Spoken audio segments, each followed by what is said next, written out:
ఒక చిన్న పాప కిటికీలోంచి చూస్తూ ఉంది. ఎవరో కొంతమంది దుండగులు పక్కనే ఉన్న శివాలయాన్ని ధ్వంసం చేస్తూ కనిపించారు. వెంటనే ఆ పాప తండ్రి దగ్గరికి వెళ్లి, ఎవరో శివాలయాన్ని ధ్వంసం చేస్తున్నారు నాన్న, ఆపండి అని అడిగింది.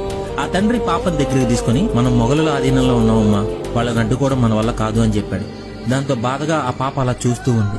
కొంతకాలం తర్వాత పాప పెరిగి పెద్దదైంది, పెళ్లి జరిగింది. ఒకరోజు అత్తవారింట్లో గుమ్మం దగ్గర నిల్చొని బయట చూస్తున్నాముకు కొంతమంది దుండగులు ఎదురుగా ఉన్న దేవాలయం ధ్వంసం చేయడం కనిపిస్తుంది. వెంటనే భర్త వద్దకు వెళ్లి దేవాలయాన్ని ధ్వంసం చేస్తున్నారని ఆపమని భర్తను అడుగుతుంది. దానికి ఆ భర్త, మనం ఖిల్జియా ప్రభువుల ఆధీనంలో ఉన్నామని, అడ్డుకుంటే చంపేస్తారని చెప్తాడు. ఈసారి ఆమెకి బాధ రాల, కోపం వచ్చింది. ఆమె కొంతకాలానికి ఒక మగ బిడ్డకి జన్మనిచ్చింది.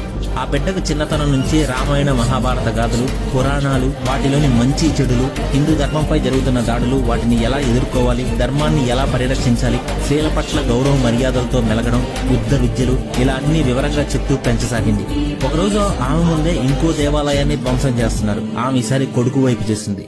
అంతే, ఆ 16 సంవత్సరాలున్న అబ్బాయి టెంపుల్ మీద దాడి చేసిన ప్రతి ఒక్కరిని చిత్తుగా కొట్టి ఆ టెంపుల్ ని కాపాడాడు. అతనే ఛత్రపతి శివాజీ మహారాజ్ అండ్ ఆమె విజయాబాయి.